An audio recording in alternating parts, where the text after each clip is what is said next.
Oxatanlar üçün 2026-cı ilə proqnoz. Oxatanlar, bu il sizin üçün sevgi münasibətləri və yaradıcılıq və övladlar bu ilin əsas mövzuları ola bilər. Niyə? Çünki iki böyük planet, Neptun və Saturn bu il bürcünü dəyişir və sizin 5-ci evinizə keçir. 26 yanvar tarixində Neptun, 14 fevral tarixində Saturn, bunlar ikisi də sizin 5-ci evinizdə olacaqlar. Neptun 5-ci evdə olarkən bizi daha romantik edir. Biz romantikaya meyilli oluruq, biz çəhrayı eynəklə öz partnyorumuza baxırıq. Ümumiyyətlə romantika bizim həyatımızda böyük bir yer tutur. Saturn isə 5-ci evə düşərkən münasibətləri ciddiləşdirir. Ona görə ola bilsin ki, bu il yaranan romantik münasibətlər hansısa bir ciddiliyə gətirib çıxarsın. Ciddi münasibətlərə, evlilik təklifinə və s. Saturn həm də bizə yaradıcılıqda da bir qədər ciddilik verir. Ona görə ola bilsin ki, bizim yaradıcılığımızın nəticəsi də çox müsbət olsun və ciddi şəkildə hansısa bir hobbi ilə də məşğul olmaq ehtimalı var.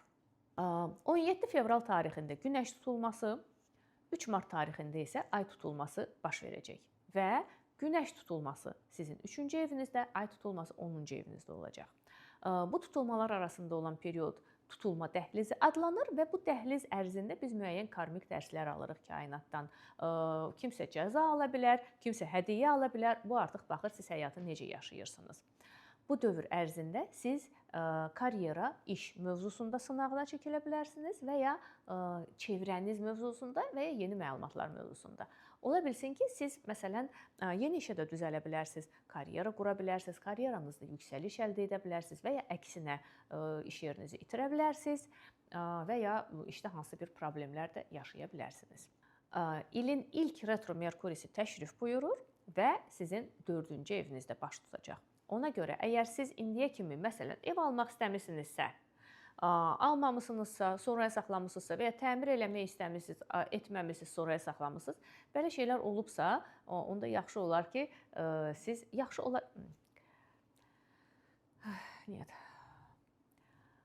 26 fevral tarixindən 13 mart tarixinə kimi ilin ilk retro Merkurisi təşrif buyurur və sizin 4-cü evinizə, yəni daşınmaz əmlak, mənzil, ailə bu mövzulara toxunacaq. Bu period ərzində əgər tutalım siz öncədən ev almaq niyyətində olmusunuzsa, lakin sonraya saxlamısınızsa, bəlkə bu mövzuya geri dönəcəksiniz və ya məsələn təmir məsələsini ertələmisinizsə, yenidən təmir mövzusuna da geri dönə bilərsiniz.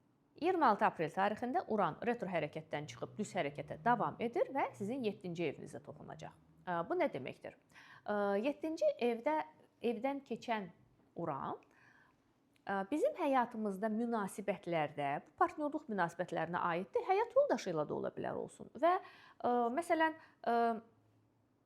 biznes partnyoru ilə də ola bilər olsun. Bu münasibətlərdə müəyyən xaos yaradır. Çünki Uran xaos planetidir. Bütün qəfil, gözlənilməz hadisələr Urana görə baş verir.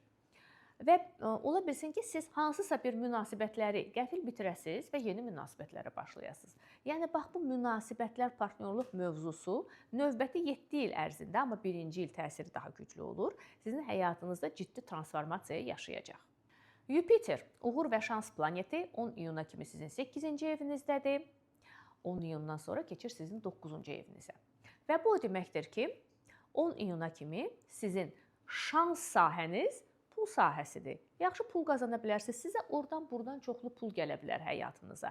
Xüsusilə 8-ci ev bizim qazanmadığımız pullardır. Yəni, məsələn, maddi dəstək ola bilər olsun, həyat yoldaşınızdan, valideynlərinizdən və ya, məsələn, kredit üçün müraciət etsəz, kredit əldə edə bilərsiniz. İpoteka üçün müraciət etsəz, ipoteka əldə edə bilərsiniz, vərəsəlik əldə edə bilərsiniz və s. Lakin iyun ayının 10-undan Yupiter 9-cu evə keçir. 9-cu ev təhsil və səyahətlər, xarici ilə əlaqələr, həm də bizim dünya görüşümüz, bu sahələrin evidir. Və burada sizə şans gəlir. Yəni, siz bu il bol səyahət eləyə bilərsiniz. Siz bu il dünya görüşünüzü genişləndirə bilərsiniz. Bu il hətta siz xaricdə təhsil də ala bilərsiniz, kitab yaza bilərsiniz. Ya məsələn, dissertasiya müdafiə edə bilərsiniz, PhD dərəcəsi ala bilərsiniz. Bunların hamısı sizə bu il asan gələcək və bütün bu nailiyyətləri qazana bilərsiniz bir balaca səy göstərsəniz. 29 iyun tarixindən 23 iyul tarixinə kimi ikinci retro Merkuri gəlir sizin 8-ci evinizdə.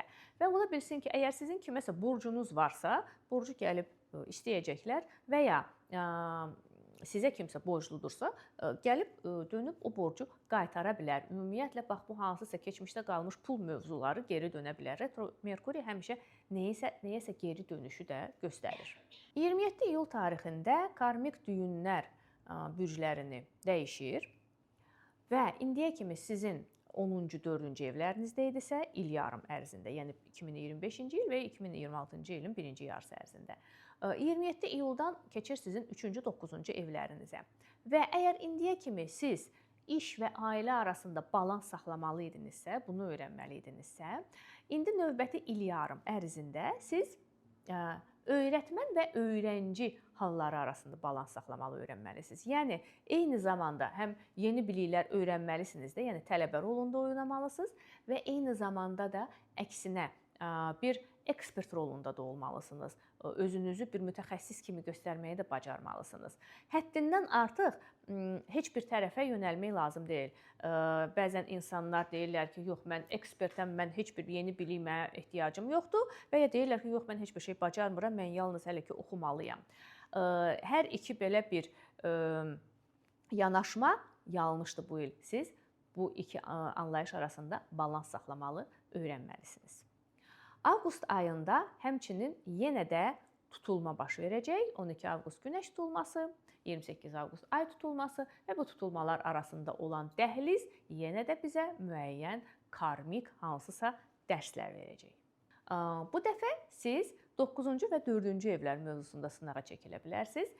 Yəni, bu təhsil mövzusu ola bilər olsun və ailə mövzusu ola bilər olsun, səyahətlər mövzusu ola bilər olsun. Məsələn, siz bu period ərzində viza üçün müraciət edib vizanı almırsınızsa, bu artıq bir işarədir ki, siz həyatınızda hansı səhvlərə yol vermisiniz.